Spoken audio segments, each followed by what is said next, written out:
আহসানুল চৌধুরী একবার বইয়ের দিকে তাকাচ্ছেন তো একবার ছেলের দিকে।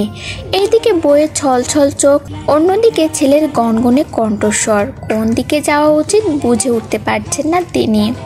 বাড়ির জুড়ে পিনপতন নীরবতা, সবাই একে অপরের দিকে তাকাচ্ছে। একটা সময় তাসিনের সাথে মৌসির খুব ভালো ভাব ছিল, কিন্তু একটা সময় পর সেই ভাবটা আর নেই। ঝগড়াও করে না, কথাও বলে না। ভেতরে ভেতরে এই নীরব যুদ্ধটা সামনাসামনি কেউ প্রকাশ না করলেও ভালোই বুঝতে পারে সবাই। তাদের মধ্যে আগে সেই ভাবটা আর নেই। কাজের মহলে যেমন বন্ধুত্বপূর্ণ সম্পর্ক থাকে, তাদের মধ্যেও সেইটাই ছিল বলে সবার ধারণা। কিন্তু সবার অগোচরে দুজনের কত মিষ্টি মধুর সম্পর্ক গড়ে উঠেছিল তা সবার অজানা। সবার জানার আগেই মিষ্টি সেই সম্পর্কে তিক্ততা সৃষ্টি হয়েছে। কিন্তু তাসিন মৌসিকে বিয়ে করবে বা বিয়ের কথা বলেছে, এইটা শুনে প্রথমে সবাই বিস্ময়ে একে অপরের দিকে তাকাচ্ছিল। এমন কিছু তো তাদের নিয়ে বাড়ির কেউ কল্পনাও করেনি। মুনতাহা বেগম ভাইদের দিকে ফ্যাল ফ্যাল করে তাকিয়ে আছেন। তাসিন কথাটা বলে ওপরে চলে গিয়েছে। আফিয়া, রোশনি সবাই একে অপরের মুখ চাওয়াচাওয়ি করছে। তাদের দুটি মন একটি কথাই বলছে, মৌসি আপু তো তাসিন ভাইয়াকে সহ্যই করতে পারে না, আর তাদের হবে বিয়ে।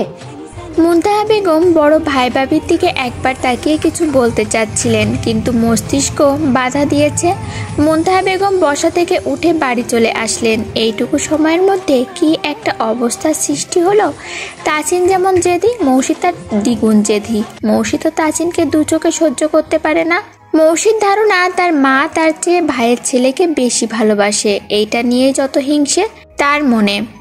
মুনতাহার মন এইটা বলে, কিন্তু এর পেছনে দুজনের এমন সাপে নইলে সম্পর্কের কারণ একমাত্র তিনজনেই জানে।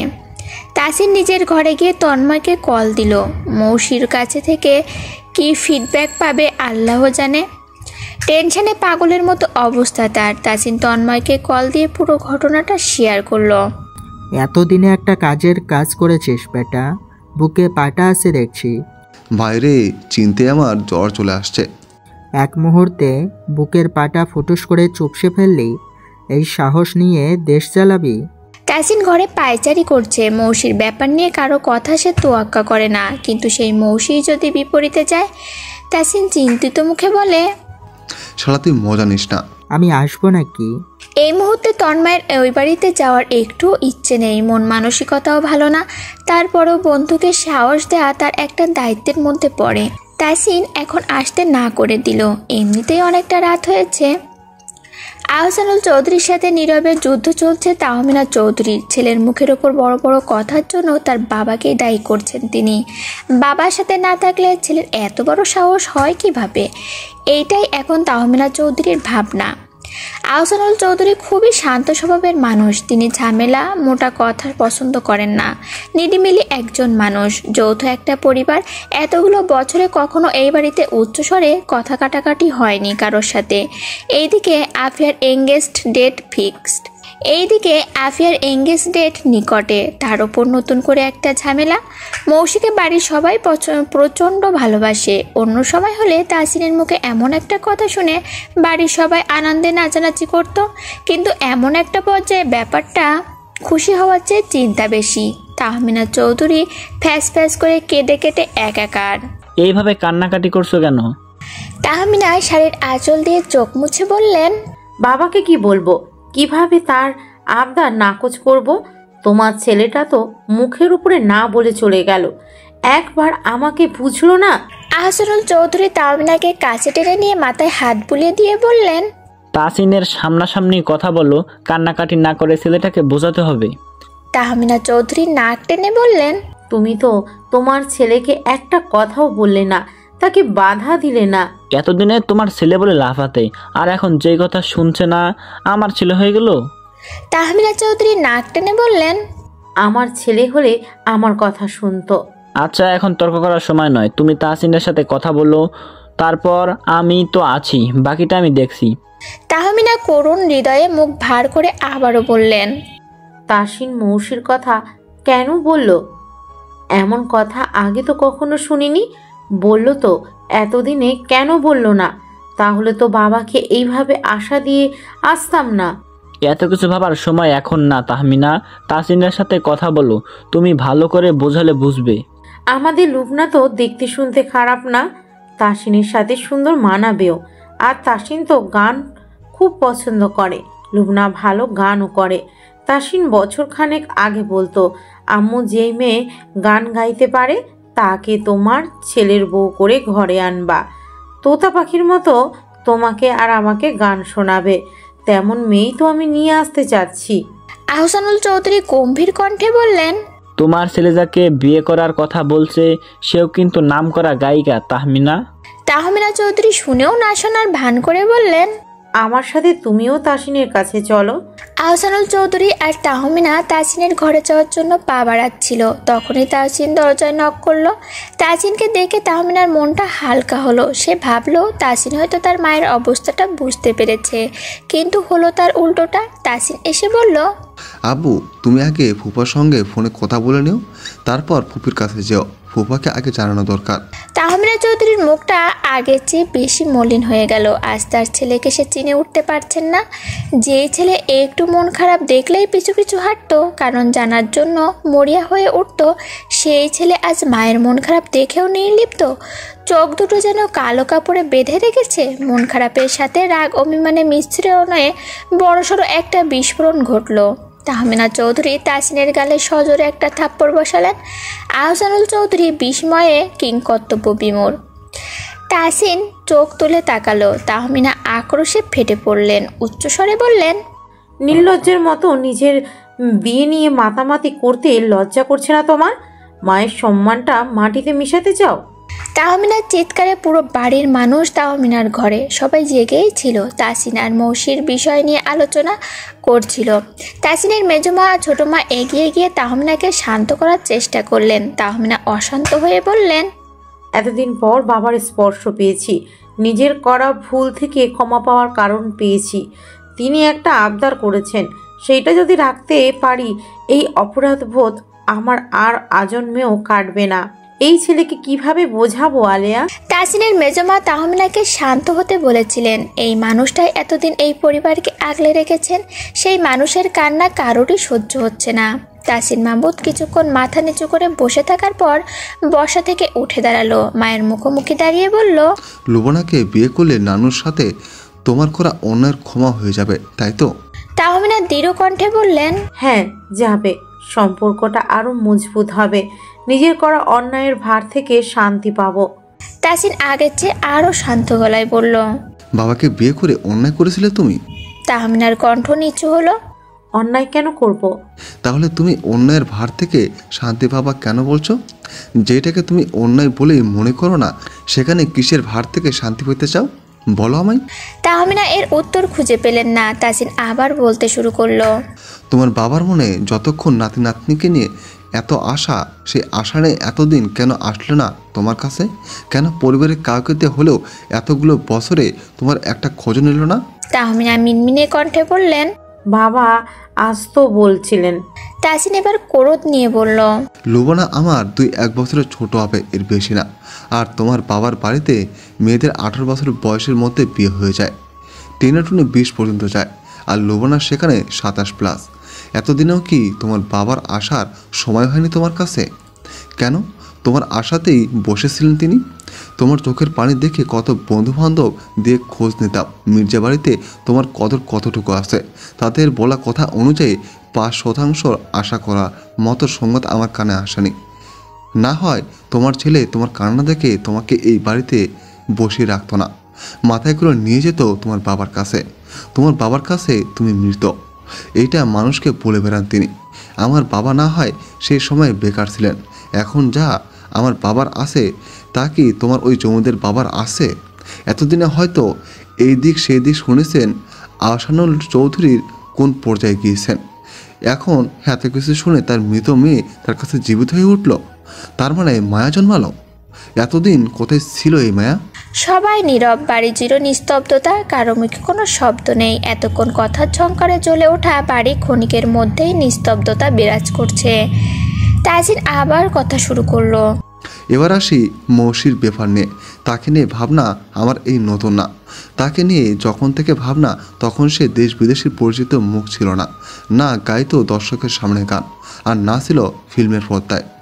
আর আমি আমার সব বিষয়ে তোমাদের সিদ্ধান্তে মাথা বেঁধে নেব, কিন্তু এই একটা সিদ্ধান্ত আমার নড়াচড়া হবে না। কিছু সময় পর তাসিন তাহমিনার পায়ের কাছে বসে মাথাটা নিচু করে বলল, আম্মু, মৌসিকে তোমরা সবাই খুব ভালোবাসো আমি জানি। আমি চাই তোমরা মন থেকে তোমাদের ছেলের খুশি মনে করে তার খুশিকে তোমাদের ঘরে সম্মান দিয়ে নিয়ে আসো। আমার আর কিছু চাওয়ার নেই, কখনো তোমাদের অবাধ্য হয়নি, আজ অবাধ্য হতে দিও না প্লিজ আম্মু।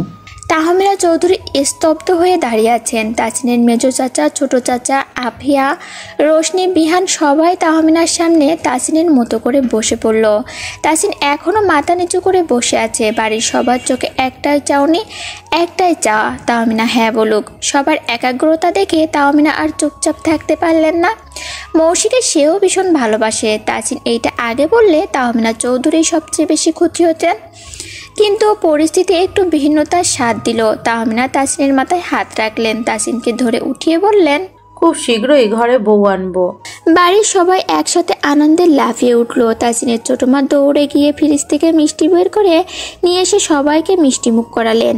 আফিয়ার বিয়ের উপলক্ষে এক আনন্দ, নতুন করে আর একটা আনন্দ যুক্ত হলো। কিন্তু তাসিনের মাথা থেকে চিন্তা কমল না, তারপরও চিন্তা মৌসিকে নিয়ে। তেহান নিজের ঘরের দরজা বন্ধ করে বসে আছে। এত চেঁচামেচিতেও তার বের হতে ইচ্ছে হলো না। কপালের ওপর 2 হাত ভাঁজ করে শুয়ে রইল। চোখের কোনা বেয়ে তপ্ত পানি গড়িয়ে পড়েছে বালিশে। বুকের ভিতরটায় অস্বাভাবিক যন্ত্রণা। একটু একটু করে যত্ন করে জমানো ভালোবাসাটুকু এক তুড়িতেই উড়িয়ে নিয়ে যাবে তারই ভাই। এত কাছে থেকে কিভাবে সহ্য করবে সে? মৌসির প্রতি ভালোবাসা, এত টান, এত স্বপ্ন সব নিমিষেই গুড়িয়ে যাবে। কিছু ভাবতে পারছে না সে। মাথাটা যন্ত্রণায় ফেটে যাচ্ছে, বুকে তৃষ্ণায় চৌচির। এই ব্যথা কাকে দেখাবে সে? মৌসি খাটের ওপরে উপুর হয়ে শুয়ে ল্যাপটপে হ্যাকার মুভিটা দেখছিল। মুনতাহা বেগম নিজের ঘরে কিছুক্ষণ বসে স্থির হয়ে মৌসির ঘরে আসলেন। মৌসি খুব মনোযোগ দিয়ে মুভিটা দেখছে। মুনতাহা বেগম এসে মৌসির পাশে বসলেন। মৌসি মাকে দেখে সোজা হয়ে মায়ের কোলে শুয়ে ল্যাপটপটা পেটের ওপর নিল। মুনতাহা বেগম মৌসির মাথায় হাত বুলিয়ে দিয়ে মায়াভরা কণ্ঠে বললেন, তানসিনকে বিয়ে করবি মা? মায়ের মুখে এমন একটা কথা শুনে মৌসি ল্যাপটপ থেকে চোখ তুলে মায়ের দিকে তাকিয়ে গাছাড়া ভাব করে বলল, হঠাৎ এই কথা বলছো যে? মুনতাহা বেগম পুরো ঘটনাটা মৌসিকে বললেন। মৌসি শোয়া থেকে উঠে বসলো। মায়ের সাথে কোনো তর্কে যেতে চায় না সে। সোজা ল্যাপটপ নিয়ে ইমার্জেন্সি টিকিট পাওয়া যায় কিনা দেখলো। যত তাড়াতাড়ি সম্ভব কানাডায় শিফট হবে সে, কাল হলেই কালকেই। লানাপ লেকের পাড়ে দাঁড়িয়ে আছে। তার ধূসর চোখজোড়া লেকের স্বচ্ছ জলের ওপর নিবদ্ধ। পাশে তার ছোট্ট বন্ধু ফ্রোডো, পমেরিয়ান কুকুর, 2 পা উঁচু করে লানাফের হাঁটুতে মুখ ঘেঁষে দিচ্ছে। লানাফ নড়াচড়া বাদেই স্থির হয়ে দাঁড়িয়ে আছে। ভ্যাকেশন চলছে, বন্ধুরা মিলে শহরের বাইরে যাওয়ার পরিকল্পনা করছে। কিন্তু লানাফের মন পড়ে আছে তার প্রিয়তমার কাছে। আজ রাতে মৌসির ফ্লাইট শাহজালাল আন্তর্জাতিক বিমানবন্দরে যাচ্ছে কানাডার ফ্লাইট ধরতে। এক কাপড়ে হাতে একটা মাঝারি সাইজের ব্যাগ নিয়ে বাড়ি থেকে বের হয়েছে সে। বাড়ির গাড়িও নিয়ে আসেনি। বাড়ির সামনে থেকে কিছুটা পথ এগিয়ে এসে মুখে মাস্ক পরে সিএনজি নিয়েছে। লাগেজ নিয়ে বের হওয়ার মতো পরিস্থিতি এখন আর নেই। বাড়ির সবার চোখ ফাঁকি দিয়ে বাড়ি থেকে বের হয়ে এসেছে সে। এমনকি বাবাকেও এখনো জানায়নি যে সে বাবার কাছে যাচ্ছে। ইমিগ্রেশন শেষ করে ফ্লাইটের জন্য অপেক্ষা করছে। গতকালই চৌধুরী বাড়ির সবাই মিলে বিয়ের প্রস্তাব নিয়ে এসেছিল।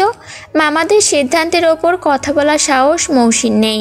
বড় মামা যখন মৌসিকে পাশে বসিয়ে নিয়ে বিয়ের প্রস্তাবখানা রাখলেন, তখন মৌসি মুখ দিয়ে টু শব্দ বের করতে পারল না, বলতে পারলো না সারা জীবন বনবাসে কাটিয়ে দিতে রাজি সে, তারপরও তাদের ছেলেকে বিয়ে করতে রাজি নয়। মুখের কথা দিয়ে মায়ের সঙ্গে তর্কে জড়াতে চায় না সে। একটা কথা যদি ভুলেও মৌসি মুখ দিয়ে বের করে ফেলে, সারা দিনও তার মায়ের ফ্যাস ফ্যাস করে কান্না থামে না। আর প্রসঙ্গ যখন তার ভাইয়ের ছেলেকে নিয়ে, সেখানে মৌসির কথা ডাস্টবিনে তালা বন্ধ করে রাখার মতো অবস্থা হবে।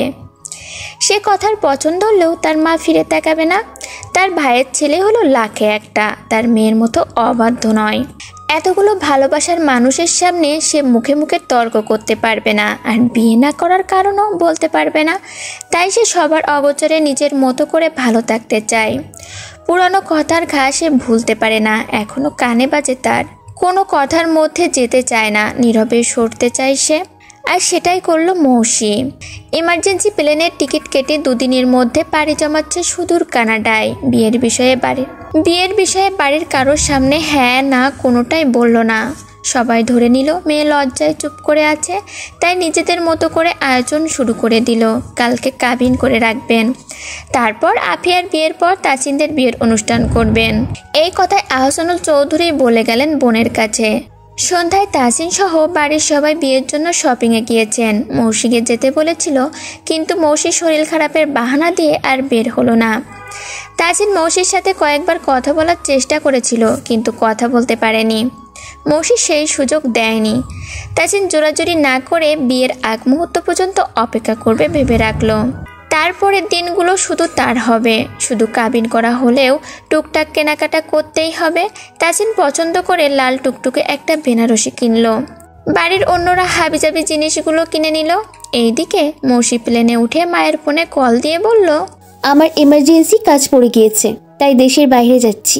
তুমি চিন্তা করো না আমাকে নিয়ে। আর হ্যাঁ, আমি তোমার ভাইয়ের ছেলেকে বিয়ে করতে পারবো না।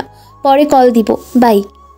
মুন্তাহা বেগম থ হয়ে বসে রইলেন। মৌসি কোনো কথা বলার সুযোগ না দিয়ে কল কেটে দিয়ে ফোন বন্ধ করে ফেলল। মুন্তাহা বেগম আর মৌসির সাথে যোগাযোগ করতে পারলেন না।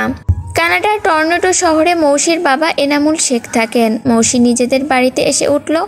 ভ্যাকেশন বলে মৌসির বাবা বাড়িতেই ছিলেন। দরজা খুলে মৌসিকে দেখে ভূত দেখার মতো চমকে উঠে চোখ কসলাতে শুরু করলেন। মৌসি এগিয়ে এসে বাবাকে জড়িয়ে ধরে বলল, রিয়েলি মিস ইউ বাবা। এনামুল শেখ এখনো বিস্ময়ে চেয়ে আছেন। এই সময়ে মৌসি এখানে কিভাবে সম্ভব? আজ তো তার বিয়ে। কোনো ভ্রমে আছেন ভেবে মৌসির মাথায় হাত রাখলেন। না, তিনি মেয়েকে ছুতে পারছেন। এভাবে দরজার সামনে কি দাঁড়িয়ে থাকবো বাবা?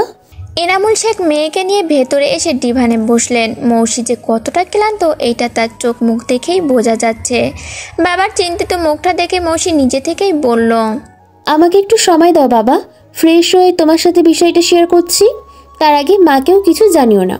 এনামুল শেখ শুধু মাথা নাড়ালেন। তার এখনও বিস্ময় কাটেনি। বাড়িতে কি এমন হয়েছে যে মেয়ে তাকেও না জানিয়ে সোজা তার কাছে চলে এসেছে? মুন্তাহাকেও গতকাল রাত থেকে ফোনে পাচ্ছেন না। ভাবছিলেন বিয়ে নিয়ে ব্যস্ত আছে সবাই। নিজেদের মধ্যে বিয়ে বলে এনামুল শেখের বাড়তি চিন্তাটা আর আসেনি। মৌসি ফ্রেশ হয়ে আসতে আসতে এনামুল শেখের খাবার গরম করে টেবিলে খাবার রাখলেন। মেয়ে আশায় যতটা না ভালো লাগছে তার চেয়ে চিন্তাটা বেশি হচ্ছে। তিনি মৌসির জন্য খাবার টেবিলে বসেই অপেক্ষা করছেন। বাড়ির কাউকে কল দিতে গিয়েও দিলেন না। মৌসি মাথায় তোয়ালে পেঁচিয়ে খেতে বসলো। খাওয়ার সময় একটা কথাও বলল না। মৌসির মুখটা কেমন ফ্যাকাশে হয়ে আছে। খাওয়া শেষ করে মৌসি বাবার মুখোমুখি বসে কিছু বলতে যাচ্ছিল। এনামুল শেখ বললেন, এখন বিশ্রাম নাও, জার্নি করে এসেছো। আমি বাড়িতে আছি, পরে শুনবো সব। মৌসি যেন হাঁপ ছেড়ে বাঁচল। এই মুহূর্তে বিশ্রামটা খুব প্রয়োজন। চোখ দিয়ে তপ্ত ভাব বের হচ্ছে। মৌসি উঠে নিজের ঘরে গেল। এনামুল শেখ কোনো কাজে মন বসাতে পারলেন না। অস্থির হয়ে মুন্তাহার ফোনে কল দিলেন। মুন্তাহা কল রিসিভ করলো না। তারপর নওশিনের মায়ের ফোনে কল দিলে নওশিন কল ধরল। হ্যালো মামা। তোমার মামুনি কোথায় মা? নওশিন কান্না জড়ানো কণ্ঠে বলল, মৌসি কাউকে কিছু না বলে বাড়ি থেকে বেরিয়ে গিয়েছে মামা। মামুনিও কারোর সাথে কথা বলছেন না, দরজা বন্ধ করে বসে আছেন। এনামুল শেখ বললেন, বাড়ির সবাইকে মৌসিকে নিয়ে চিন্তা করতে নিষেধ করো। মৌসি আমার কাছে এসেছে। নওশিন আতকে ওঠা কণ্ঠে বলল, মৌসি কানাডায়, আজ ওর বিয়ে? আমাকে জানিয়ে আসেনি। বাড়িতে কি কোনো ঝামেলা হয়েছে মামুনি? না মামা, কারোর সাথে কোনো সামান্য কথা কাটাকাটিও হয়নি। মৌসি বিয়ে করবে না এমন কথাও কাউকে বলেনি। হঠাৎ করেই কোথাও পাওয়া যাচ্ছে না। এখন তুমি বলছো তোমার কাছে গিয়েছে।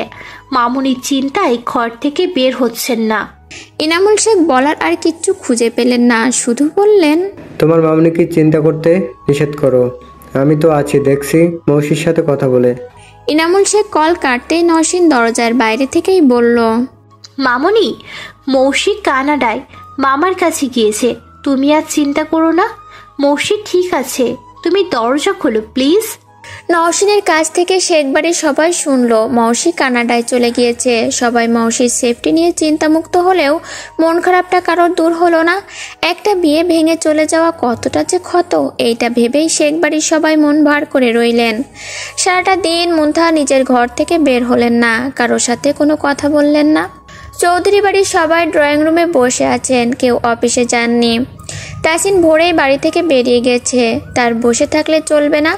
আহসানুল চৌধুরীর বুকের সাথে হাত দুটো ভাঁজ করে মাথাটা নিচু করে চোপায় বসে আছেন। এমনটা হওয়ার তো কথা ছিল না। উৎসব মুখর পরিবেশটা এক ঝটকায় নিস্তব্ধতায় ঘিরে ধরল। অতি যত্নে ভালোবাসায় মায়ায় একটু একটু করে তৈরি করা ঘর এক ঝটকায় কালবৈশাখী ঝড় এসে উড়িয়ে নিয়ে গেল। এক ঝটকায় কালবৈশাখী ঝড় এসে উড়িয়ে নিয়ে গেলে যেমন সর্বহারা হয়ে যায় মানুষ, ঠিক সেইভাবে মৌসি তাদের সবার আদর, মায়া, ভালোবাসা, আশা এক ঝটকায় উড়িয়ে নিয়ে চলে গিয়ে ভেতরটা নিঃস্ব করে দিয়েছে। রাতে তাসিন বাড়ি ফিরে সোজা নিজের ঘরে চলে গেল। তাহমিনা চৌধুরী পিছু ডাকতে গিয়েও থেমে গেলেন। ছেলের এলোমেলো পা ফেলা দেখেই বুকটা কেঁপে উঠল তার। সামনে গিয়ে কিছু বললে সান্ত্বনা দেওয়ার মতো ভাষা তার জানা নেই। তাসিন খুব শক্ত ধাঁচের মানুষ, তার কাছে মন খারাপ করে এইসব বিষয়ে সান্ত্বনা দিতে যাওয়া না সদ্য ঘায়ে নুন ছিটানো। তাসিন নিজেই অনেক বুদ্ধিমান, সান্ত্বনা বাণী তাকে শোনানো যায় না। তাহমিনা চৌধুরী আঁচলে মুখ ঢেকে কাঁদছেন। তিনি তো বুঝতে পারছেন ছেলের বুকের মধ্যে কী ঝড় বইছে। তাসিন নিজের ঘরে ঢুকে দরজা বন্ধ করে দিল। বিয়ের কেনাকাটা এখনও তাসিনের ঘরে। বেনারসিটা বক্স থেকে অর্ধেকটা বাইরের দিকে বের হয়ে আছে। গতকাল রাতেই তাসিন সব ব্যাগগুলো নিজের ঘরে রেখেছিল। রাতে বেনারসিটা আর একবার দেখার জন্য আনবক্স করেছিল, পুরোটাও বক্স থেকে বের করতে পারেনি। তখনই আফিয়া এসে তাসিনকে জানালো, মৌসির ফোন বন্ধ, কাউকে কিছু না জানিয়ে বাড়ি থেকে বের হয়ে গিয়েছে। ফুপি শুধু এতটুকুই বলল, মৌসি এই বিয়ে করতে চায় না। তাসিন সারা রাত বারান্দায় বসে রইল। তাহমিনা চৌধুরী তাসিনের সাথে কথা বলতে চেয়েও পারলেন না।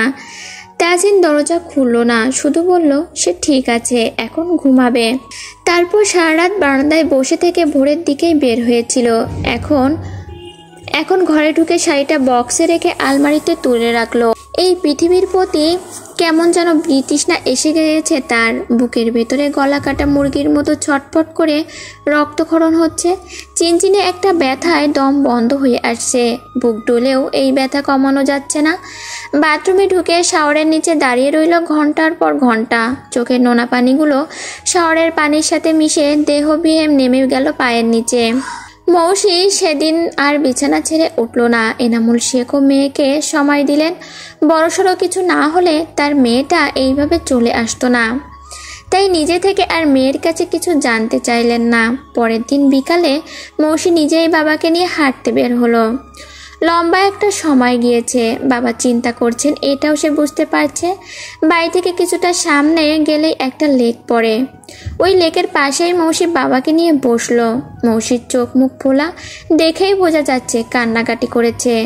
চোখ দুটো লাল হয়ে আছে, চোখের পাপড়ি ফুলে আছে। লেকের পাড়েই ম্যাপল গাছ আছে। মৌসি ম্যাপল গাছের নিচে পড়ে থাকা একটা পাতা তুলে নিয়ে বাবার দিকে এগিয়ে দিল। আচ্ছা বাবা, এই ম্যাপল পাতাটা বেশি সুন্দর না তোমার মেয়ে? এনামুল শেখ সঙ্গে সঙ্গেই বললেন, এই ম্যাপল পাতার চেয়ে আমার মেয়ে বেশি সুন্দর। মৌসি ম্লান হেসে বলল, মন রাখার জন্য বলছো বাবা? প্রকৃতির চেয়ে সুন্দর কি আর কিছু হতে পারে? আমার মেয়ে ঠিক প্রাকৃতির মতোই সুন্দর। মৌসি ধীরে ধীরে বলল, বাবা তোমাকে এখন কিছু কথা বলবো, তুমি প্লিজ আমার মন রাখার জন্য আমার দোষগুলোকে আড়াল করবা না। আচ্ছা বলো। মৌসি নিজেকে ধাতস্থ করে বলল, বাবা আমি কি নিজের জীবনে সিদ্ধান্ত নেওয়ার মতো বড় এখনো হয়নি? এনামুল শেখ খুবই সাবলীলভাবে বললেন, অবশ্যই হয়েছে মামনি, কিন্তু বড়দের চিন্তা ভাবনাটাকেও সম্মান দিয়ে সিদ্ধান্ত নিতে হবে। সিদ্ধান্ত নেওয়ার মতো বড় যে হবে তার সব দিকে নজর থাকবে। ভালো খারাপ আগে মস্তিষ্ক দিয়ে ভাববে। মৌসি একটু গম্ভীর হয়ে বলল, তাহলে আমি এখনো সিদ্ধান্ত নেওয়ার মতো বড় হইনি? তুমি যথেষ্ট বুদ্ধিমতী মেয়ে। তোমার কাজ, তোমার চলাফেরা সব কিছু যে কোনো মনে ধরবে। বুদ্ধিমতী না হলে বা নিজের জীবনের সিদ্ধান্ত নেওয়ার মতো বড় না হলে এইগুলো সম্ভব হতো না। বাবা, যেই মানুষকে আমি সহ্যই করতে পারি না, যাকে দেখলে, যার কথা শুনলেই আমার রাগ ওঠে, তার সাথে কি সারা জীবন থাকা সম্ভব? তাকে কি বিয়ে করে নিয়ে সুখী হওয়া আদৌ কি সম্ভব? তাহসিনের সাথে তো তোমার ভালো বন্ধুত্ব। মৌসি গা ছাড়া ভাব করে বলল, আগে ছিল, এখন আর নেই বাবা। তোমার মামারা কতটা কষ্ট পেয়েছে বুঝতে পারছো তুমি? আর তাহসিন? এই একটা নামই মৌসি সহ্য করতে পারে না। যেমন রাগ লাগে তেমন বুকের ভেতরটাই কাঁপুনি দিয়ে ওঠে। এই দুই মিশ্রণের অনুভূতি আরো শেষ করে দেয় তাকে। তুমি অন্তত তোমার আম্মুকে জানিয়ে আসতে পারতে। ফ্লাইটে আম্মুকে কল দিয়ে জানিয়েছিলাম।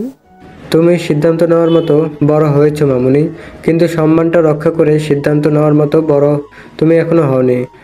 তুমি বুঝলে না দুটো পরিবারের মধ্যে কী সৃষ্টি করে এসেছো। তোমার মায়ের মনের অবস্থাটা বুঝলে না। নিজের নেওয়া এক সিদ্ধান্তে দুটো পরিবারকে আশাহত করেছো। মেয়ের মুখের ওপরে এইগুলো বলতে পারলেন না তিনি। বলতে পারলেন না, তুমি সিদ্ধান্ত নেওয়ার মতো বড় এখনো হওনি মা।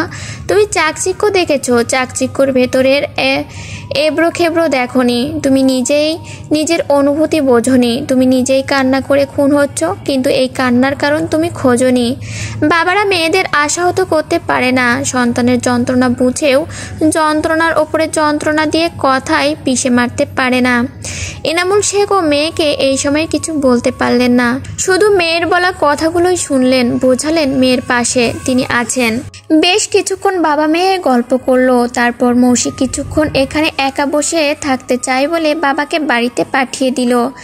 আগে বাঙালিদের দেখলে ডেকে কথা বলতো সে, কিন্তু আজ আর কারোর দিকে তাকাতে ইচ্ছে করলো না।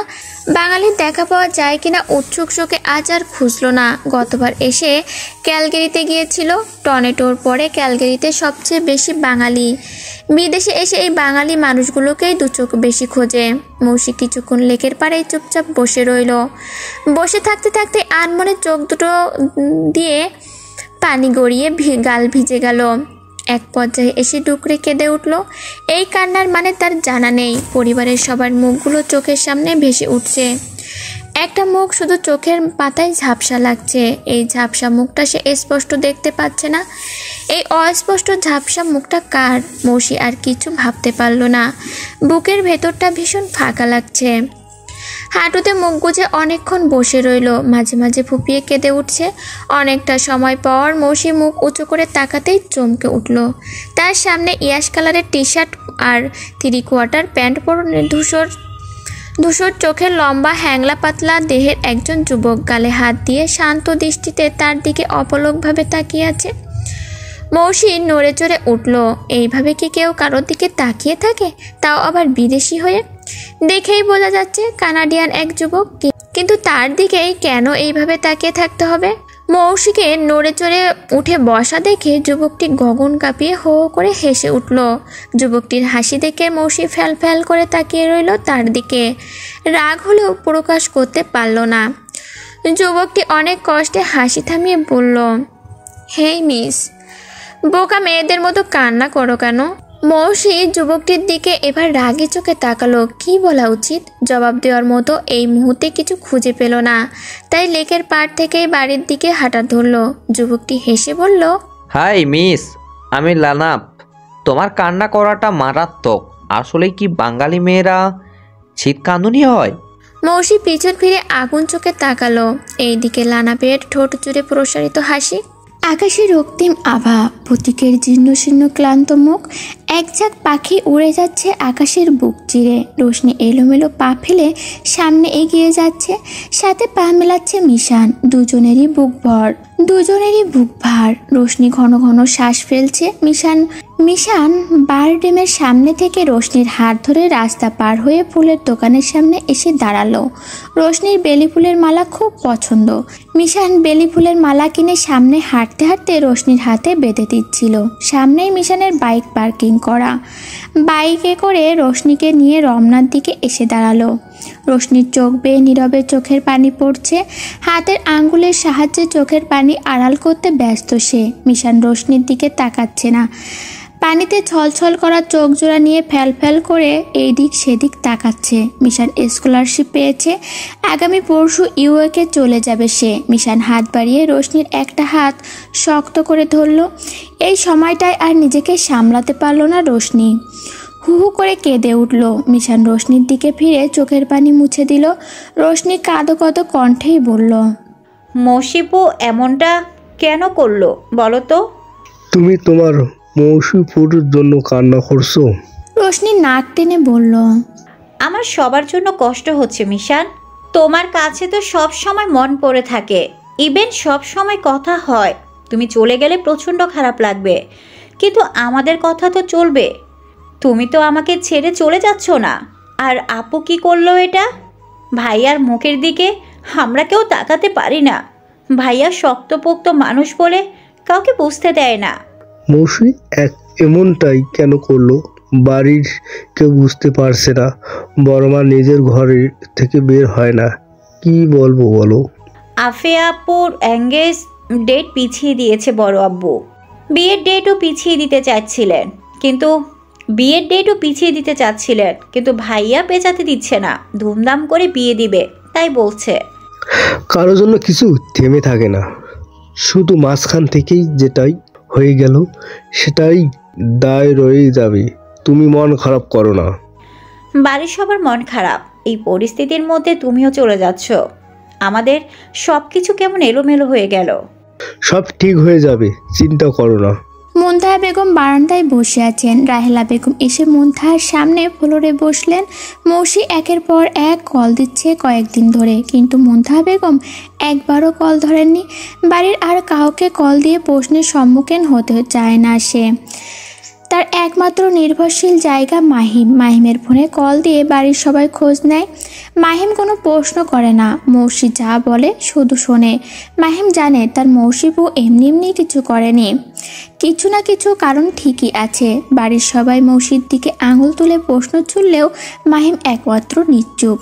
রাহেলা বেগম মুনতাহার দিকে তাকিয়ে বললেন, আপা মৌসি মামুনির সাথে একবার কথা বলে দেখো, এইভাবে চুপচাপ বসে থেকো না। মুনতাহা বেগম হ্যাঁ না কোনো শব্দই করলেন না। মৌসির ফুপি আর মিশানের মা এসেও পাশে বসলেন। আপা তুমি ঘরবন্দি থাকলে পুরো বাড়িটাই অন্ধকার। মৌসি না হয় একটা ভুল করে ফেলেছে, তাই বলে আমাদের সবাইকে কষ্ট দিবা তুমি? মুনতাহা বেগম ডুকরে কেঁদে উঠলেন। আমার ভাইদের সামনে কোন মুখে দাঁড়াবো আমি, বলতে পারো তোমরা? ওর কোন ইচ্ছাটা অপূর্ণ রেখেছি আমি? যখন যা বায়না করেছে তাই হাজির করে দিয়েছি। আমার কথা অমান্য করে নিজের ইচ্ছা মতো কাজ করলো, তখনও মেনে নিয়েছি। সে বিয়েতে রাজি না, এটা কেন একবারও আমাকে বলল না? আমাকে অন্তত ভাইদের সামনে ছোট হতে হতো না? তার আগে আমি তানসিনকে বুঝিয়ে বলতাম। সব কিছু ঠিক করার পর কেন সবার সামনে আঘাত দিল সে? আমার কোনো মেয়ে নেই, আজকের পর থেকে আমার সামনে ওর নামটা কেউ মুখে নিও না তোমরা। মুনতাহা বেগম কান্নায় ভেঙে পড়লেন। রাহেলা বেগমের চোখ বেয়ে টপ টপ করে পানি পড়ছে। ছোট থেকে কোলে পিঠে করে মানুষ করেছেন তিনি, তারও বুক ফেটে যাচ্ছে। মৌসিদের বাড়িটার সামনে সুইমিং পুল আছে। মৌসি আর মৌসির মা আসলেই এই সুইমিং পুলের সতেজতা বজায় থাকে। মৌসিরা দেশে চলে গেলে অবহেলায় পড়ে থাকে। মৌসির লং টাইম কানাডায় থাকবে, তাই নিজের মতো করে আনাজ কানাজ পরিষ্কার করছে। আগে থেকে এখানে মৌসি একটা ফ্রেন্ড আছে, কানাডিয়ান ফ্রেন্ড আরশার সাথে কন্টিনিউ ফোনে কথা হতো তার। আরশার সাথে গল্প করতে করতে মৌসির সুইমিং পুল সহ বাড়ির বেশ কিছু জায়গা পরিষ্কার করে ফেলল। দুজন আজ একসাথে সুইমিং করবে। আচ্ছা, দেখতে ভীষণ সুন্দরী একটা মেয়ে, মৌসির সাথে দারুণ ভাব। বেশ কয়েকটা দিন হয়ে গিয়েছে। মৌসির ভেতরে খারাপ লাগাটা আর কাজ করছে না, কোনো অপরাধ বোধও নেই। মৌসি তো প্রথম থেকেই প্রস্তুত নিয়েই রেখেছিল, পরিকল্পনা মতোই কাজ করেছে। তাই আসার পর পর যতটা মন খারাপ লাগছিল সেইটা আর গায়ে মাখলো না, নিজের মতো করে সময় কাটাতে শুরু করলো। তাসিন সারাদিন বাইরে থাকে, দেশের শত কাজ নিয়ে ব্যস্ত সে। একের পর এক সমস্যা, আর সেটা সমাধান করতে করতে সময় জ্ঞান ভুলে যায়। কতগুলো দিন এভাবেই চলে গেল।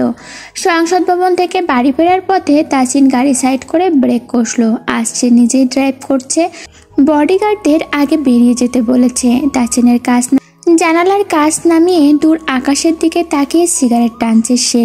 2 আঙ্গুলের ফাঁকে সিগারেট টেনে ধোঁয়া ছাড়ছে জানালার বাইরে। ধোঁয়া কুণ্ডলি পাকিয়ে বাতাসের সাথে মিশে যাচ্ছে অন্ধকারে। একটা সিগারেট পোড়াতেই আর একটা সিগারেট জ্বালালো। চোখ দুটো ভীষণ জ্বালা করছে। পেছনের সৌন্দর্যে ভরা সোনালি দিনগুলো স্মৃতির পাতায় ভাসছে। মৌসির সব পাগলামি বায়না আবদারের জায়গা ছিল চৌধুরী বাড়ি। মৌসির বাবা দেশের বাইরে থাকার কারণে ছোট থেকে বাবাকে সেইভাবে কাজে পায়নি সে। মৌসি বড় হওয়ার পর মৌসিরা কানাডায় আসা যাওয়া শুরু করে। আহসানুল চৌধুরীরা মৌসিকে বাবার অভাব কখনো বুঝতে দিতেন না।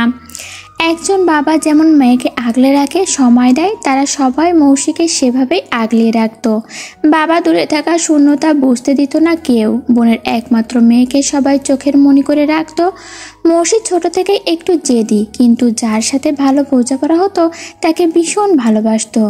কিন্তু তার কাছ থেকে কোনোভাবে কষ্ট পেলে সেদিকে আর ফিরেও তাকাতো না। একদিন বিকেলে, দিনটা ছিল শুক্রবার, ধানমন্ডি লেকে কনসার্ট হচ্ছিল। মৌসি তিহানের কাছে বায়না ধরে রবীন্দ্রনাথ সরোবরে নিয়ে যাওয়ার জন্য, কিন্তু তিহানের কাজ থাকায় সে যেতে পারে না। তাসিন বন্ধুদের সাথে ওই সময় কনসার্টেই ছিল। মিশান চট্টগ্রাম ভার্সিটিতে পড়তো তখন। সেদিন মৌসি তাসিনের কাছেই এসেছিল, কিন্তু তাসিনকে বাড়িতে না পেয়ে তিহানকে বলেছিল। তিহানও না করে দিল। তাহমিনা চৌধুরী মৌসির মন খারাপ দেখে তাসিনকে কল দিয়ে ডাকেন। তাসিনও বাইক নিয়ে চলে আসে। মৌসি ওইদিকে রেডি হয়ে নেয়, সাদা একটা চুড়িদার পরে। তাসিন এসে বাড়ির সামনে থেকে মৌসিকে নিয়ে যায়। লেকের সামনেই মৌসির বন্ধুরা সবাই অপেক্ষা করছিল। মৌসি আসার সময় তাসিনকে বলেছিল আজ আর একটা বান্ধবীর জন্মদিন। আজ তার একটা বান্ধবীর জন্মদিন, আজ সবাই একসাথে সময় কাটাবে, তাই এখানে আসা। তাসিনও মৌসিকে বন্ধুদের সাথে ছেড়ে দিল। তারপর নিজের বন্ধুদের ডেকে মৌসির থেকে কিছুটা দূরে বসে তাদের সাথে আড্ডা দিচ্ছিল। লেকে প্রচুর ভিড়, কনসার্টের দিন পা ফেলার জায়গা থাকে না। এত ভিড় হবে জানলে বন্ধুদের নিয়ে অন্য জায়গায় ঘুরতে যেত মৌসি। এত সাউন্ড আর বন্ধুদের মাঝে তাসিনকে নিয়ে গবেষণা দেখে মৌসির বিরক্ত লাগছিল। মৌসি বন্ধুদের সাথে ঘোরাঘুরি শেষ করে তাসিনের কাছে এসে বসলো। তাসিন খাবারের মেনুর দিকে চোখ রেখেই মৌসিকে বলল, বন্ধুদের সাথে ঘোরাঘুরি হয়ে গেল? মৌসি তাসিনের দিকে তাকিয়ে বলল, তারা ঘোরাঘুরির চেয়ে আপনাকে নিয়ে গবেষণায় বেশি ইন্টারেস্ট ছিল। তাসিন চোখ তুলে তাকিয়ে মৌসির মুখভঙ্গি দেখে বলল, তুই ইন্টারেস্টেড নয়? মৌসির নাকের আগায় বিন্দু বিন্দু ঘাম, টিস্যুতে নাক মুছতে মুছতে নিম্নস্বরে বলল, অলওয়েজ। কিছু বললি? না ভাই, আমিও অত গবেষণাগার নই, বাড়ি যাব, চলুন। মৌসিদের মাঝে তখনও প্রেম হয়নি। মৌসির কিশোরী মনে তখন তাসিনের জন্য অফুরন্ত অনুভূতি। কাজিন মহলে ভাই বোনদের মধ্যে কেউ গম্ভীরতা বজায় রাখে না, সবাই খুব ফ্রেন্ডলি, মেলামেশা করে। তাসিনও এর বাইরে ছিল না। ভাই বোনদের প্রচণ্ড ভালোবাসে, বন্ধুত্বপূর্ণ আচরণ করে। তাই তাসিন যতটা জেদি ততটাও ফ্রেন্ডলি। তার সংস্পর্শে যতটা মায়া ভালোবাসা আছে ততটা কঠিন কঠোরতাও আছে। হাসির সময় সবাইকে হাসাতেও পারে, গাম্ভীর্যের সময় গম্ভীরতাও ধরে রাখতে পারে। সব রূপেই তা যেন তাকে মানায়। মৌসির একবার প্রচণ্ড জ্বর আসে, টানা 15 দিন বিছানায় পড়েছিল। ঘরের মধ্যে একটানা শুয়ে থেকে আরও অসুস্থ লাগছিল। বাড়ির সবাই সেদিন মৌসিকে নিয়ে ঘুরতে বের হয়েছিল। বাইরে বেরিয়ে অনেকটাই সুস্থ লাগছিল তখন। চোখে মুখে ভালো লাগায় দীপ্তি ছড়ানো, অসুস্থতার শুকনো মুখটা ভালো লাগায় জল জল করছিল। এত খুশি লাগছিল, আনমনেই গুনগুন করে গান গাইছিল। পাশেই আফিয়া, রোশনি, নওশিন সবাই বসে আছে। মনটা এত ভালো লাগছিল, মৌসি নিজেই একটা গান ধরল।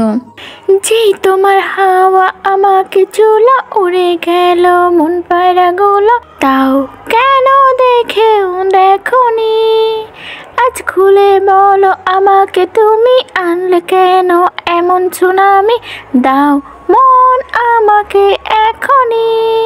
ও রাত বিরাতে কোনো মতে ঘুম পাড়াই নিজেকে, দিন দুপুরে মাছ পুকুরে রোজ ডুবাই নিজেকে, এসেছি তোমাকে জানাতে, এসেছি তোমাকে মানাতে, ভালোবেসে ফেলেছি তোমায়। তাজিন একটা গাছের আড়ালে চুপচাপ দাঁড়িয়ে মৌসির গাওয়া গান শুনছিল। মৌসির প্রতি একটা আলাদা টান ছিল, কিন্তু সেটা কোন পর্যায়ে তাসিন তখন বুঝতো না। কিন্তু যেদিন সারাটা দিন মৌসির বলা গানটার অসংখ্যবার শুনল, রাতে একসময় মায়ের কাছে বলেই ফেললো, আম্মু, যেই মেয়ে গান গাইতে পারে সেই মেয়েকে তোমার ছেলের বউ করে ঘরে আনবা, তোমাকে আর আমাকে তোতা পাখির মতো গান শোনাবে। তারপর থেকে প্রতিটা ক্ষণে অনুভব করতে পারছিল মৌসির প্রতি তার টানটা কোন পর্যায়ে। মৌসি স্কুলের গণ্ডি পার করে সদ্য কলেজে ভর্তি হয়েছে। কলেজ থেকে ফেরার পথে তাসিনকে একটা মেয়ের সঙ্গে খুব হেসে হেসে কথা বলতে দেখে মৌসি। মেয়েটাকে দেখে ভীষণ তার হিংসে হয়। কিশোরীর মনে বুক চিরে কান্না আসে। সেই রাতেই মনে মনে একটা সিদ্ধান্ত নেয়, পরের দিনই বান্ধবীর জন্মদিন আছে বলে মায়ের থেকে অনুমতি নিয়ে বাড়ি থেকে বের হয় সে। বাড়ির সামনে দুজন বান্ধবীকে এসে 5 মিনিটের জন্য দাঁড়াতে বলে। মুনতাহা জেরা করতে পারে, তাই আগেই তার বান্ধবীদের দাঁড়াতে বলেছে, যেন মায়ের কাছে একা বের হতে গিয়ে ধরা না খেতে হয়। সে এখন বড় হয়েছে, ধেই ধেই করে মামাতো ভাইয়ের সাথে বের হওয়ার কথাও এখন আর বলা যায় না। মৌসির হাতে একটা শপিং ব্যাগ নিয়েছে, ব্যাগে আকাশি রঙের শাড়ি আছে। মৌসি দেখেছে তাসিন সাদা পাঞ্জাবি পরে বাইক নিয়ে বের হয়েছে। তাসিনের চোখ বলতো মৌসিকে সে পছন্দ করে, কিন্তু মুখ ফুটে এখনো কিছু বলেনি। আজ ভালো একটা দিন রচিত হবে, নয়তো সব অনুভূতির মাটি চাপা দিবে সে। মৌসুমী তার বান্ধবীর বাড়ি গিয়ে শাড়ি পরে সাজগোজ করে, সুন্দর করে চোখে কাজল টানে, কোমর সমান চুলগুলো ছড়িয়ে দেয় পিঠময়, ঠোঁটে হালকা করে লিপস্টিক দেয়, হাতে অল্প কিছু চুড়ি পরে। তারপর বান্ধবীর বাড়ির সামনে থেকে ইমার্জেন্সি তাসিনকে কল দিয়ে আসতে বলে। ইমার্জেন্সি শুনে তাসিন দ্রুত চলে আসে। এসে মৌসির সাজ দেখে ঠোঁট জোড়া প্রসারিত করে হাসে। মৌসি বাইকে উঠে বলল, লেখে যাব। তাসিনও বুক ফুলিয়ে প্রাণ ভরে শ্বাস নিয়ে এগিয়ে যায়। বাইক পার্কিং করে হাতের আঙ্গুলে বাইকের চাবি ঘোরাতে ঘোরাতে তাসিন বারবার চোখে মৌসির দিকে তাকাচ্ছিল। মৌসিকে হঠাৎ করেই যেন বড় বড় লাগছে। সারাদিন সবার পেছন পেছন ঘুরে বেড়ানো মেয়েটা হুট করেই বড় হয়ে গেল। তাসিন আনমনেই হেসে উঠল, আর মনটা আনমনেই বলে উঠল, এই মেয়েকে তার লাগবে, এই মেয়েকেই।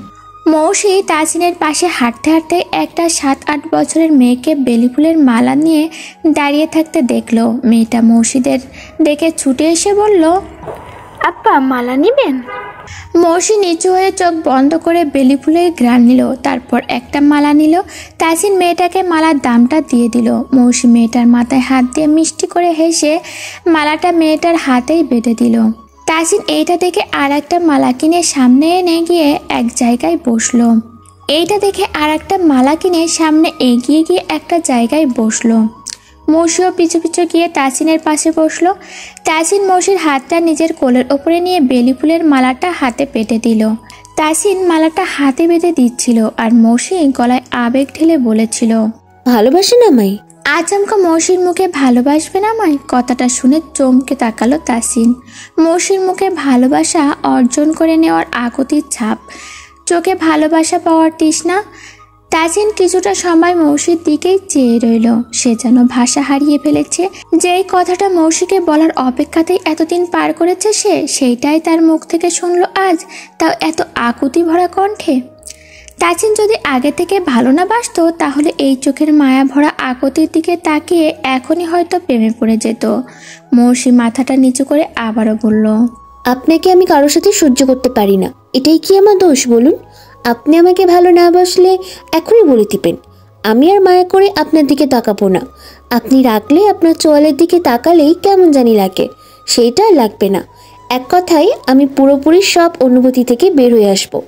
আজ আমি আপনার জন্য সেজেছি, আপনার জন্য মায়ের কাছে মিথ্যা কথা বলে বের হয়েছি। আজকে সারাদিন যত আপত্তিকর কাজকর্ম করেছি সব আপনার জন্য।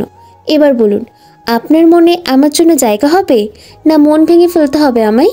মৌসির কথা শুনে তাহসিন ঠোঁট টিপে হাসছিল।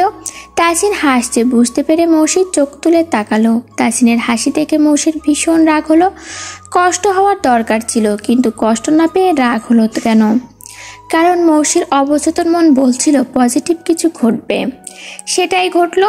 তাহসিন মৌসির সামনে হাঁটু ভাঁজ করে বসে হাতে থাকা গাড়ির চাবি সামনে ধরে বলল, তুই কি আজীবনের জন্য আমার হবি? মৌসি কিছু সময় চুপচাপ থেকে উৎকণ্ঠিত হয়ে বলল, আরো ভালো করে বলুন, সুন্দর করে প্রপোজ করুন। তোকে ছাড়া আমার একদম চলবে না। তুই কি আমার গাজর, ধনেপাতা, সবজি খিচুড়ি হবি, হেলদি প্লাস টেস্টি? তাহসিনের কথায় মৌসি হেসে ফেলল। সেদিন থেকেই দুটি মনের মিল হয়েছিল। শত স্বপ্ন দেখা শুরু হয়েছিল। তারপর থেকে চুটিয়ে সবার চোখ ফাঁকি দিয়ে প্রেম চালিয়ে গেল। সেই খুনসুটিময় প্রত্যেকটা মুহূর্তে তাহসিনের গলায় কাটার মতো বিচ্ছে একের পর এক সিগারেটের ধোঁয়া আর পুরানো যত স্মৃতি। মৌসি এই কয়দিনে একবারও খেয়াল করেনি তাদের বাইরের ড্রয়িং স্পেস থেকে পাশের বাড়ির জানালা দিয়ে অর্ধেক কাহিনী দেখা যায়। আজকে আজব একটা কাহিনী চোখে পড়ল তার। সেদিনের হো হো করে হাসতে থাকা ছেলেটা মনে হচ্ছে খুব বিশ্রীভাবে কান্না করছে। মৌসি একটু এগিয়ে গিয়ে ভালো করে দেখার চেষ্টা করলো, আসলে ছেলেটা কাঁদছে। চৌধুরী বাড়ি সেজেছে লাল নীল আলো আর গাধা রজনীগন্ধা ফুলের মিষ্টি গন্ধে। পুরো বাড়ি জাঁকজমক সজ্জায় সজ্জিত হয়েছে। চারপাশ মৌ মৌ করছে কাঁচা ফুলের সুবাসে। বাড়ির শেষ সীমানা পর্যন্ত লাল নীল হলুদ আলো জ্বলছে।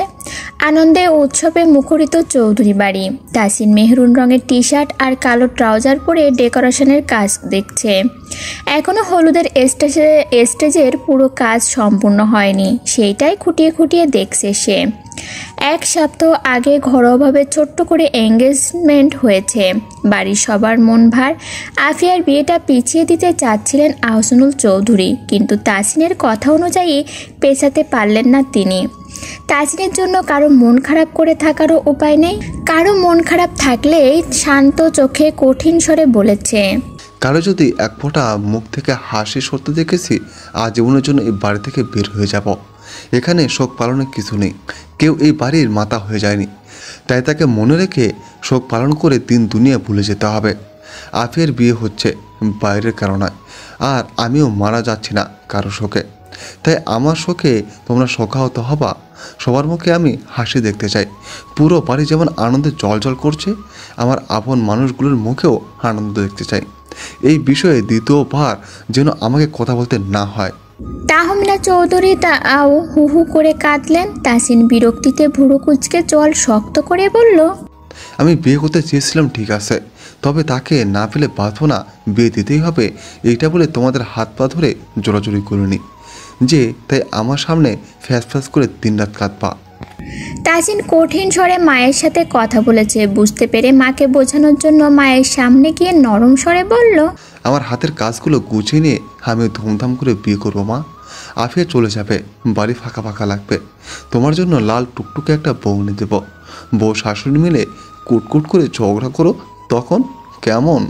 তাহমিনা চৌধুরী কিশোরীর মতো অভিমান ভরা কণ্ঠে বললেন, আমাকে কি তোর দজ্জাল শাশুড়ি মনে হয়?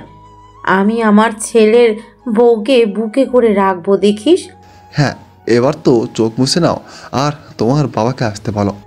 বাবা এসে তোর বিয়ের কথা উঠাবে, তখন তো রেগে যাবি।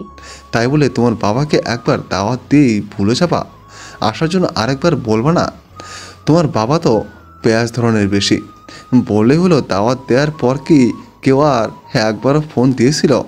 তাই গট গট করে চলে যেতে হবে। তাহমিনা চৌধুরী ছেলের পিঠে একটা আলতো করে থাপ্পড় মেরে কিশোরীর মতো খিলখিল করে হেসে উঠলেন। তাহসিন এই হাসি দেখে স্বস্তির নিঃশ্বাস নিল।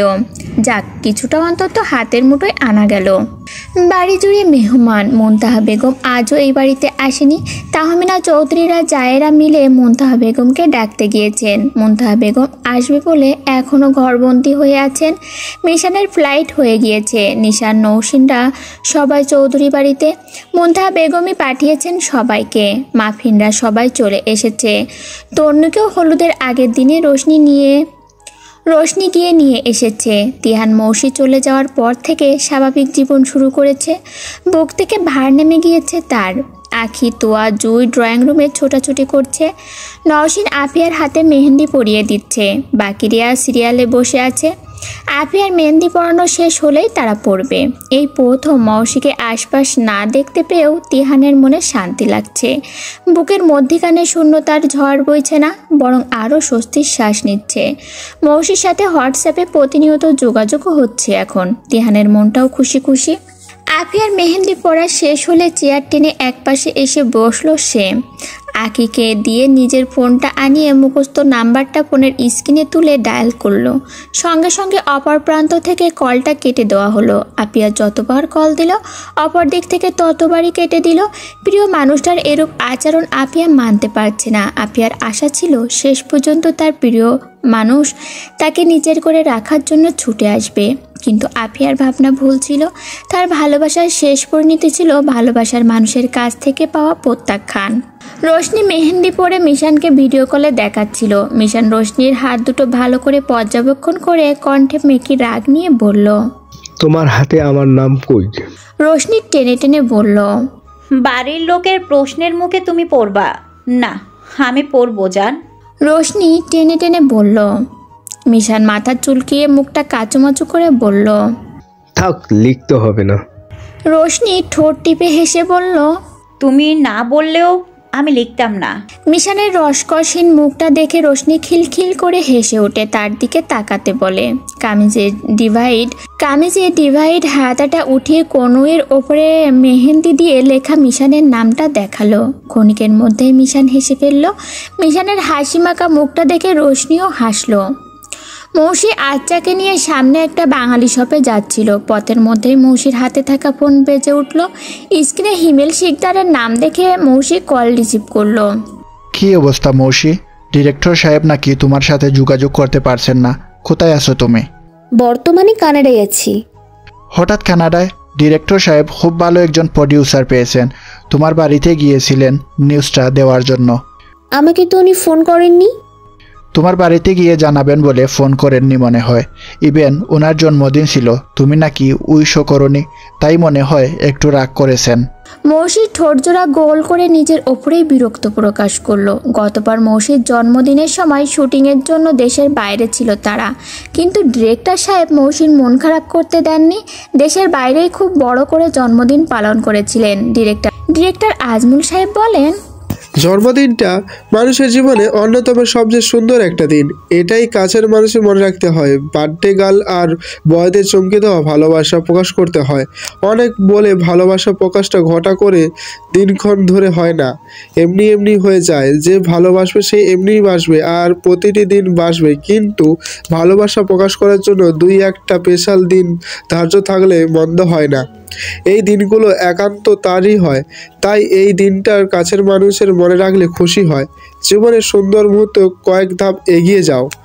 ডিরেক্টর আজমল সাহেব বয়স্ক হলেও নিজের জন্মদিন নিয়ে তিনি খুব আশায় বসে থাকেন। নিজের জন্মদিনটা খুব উপভোগ করেন, এমনকি কাছের মানুষগুলোর জন্মদিনও উনি মনে রাখেন। আর সেই মানুষের জন্মদিন মৌসি ভুলে বসে আছে, এই জন্যই তিনি ফোনে যোগাযোগ করছেন না।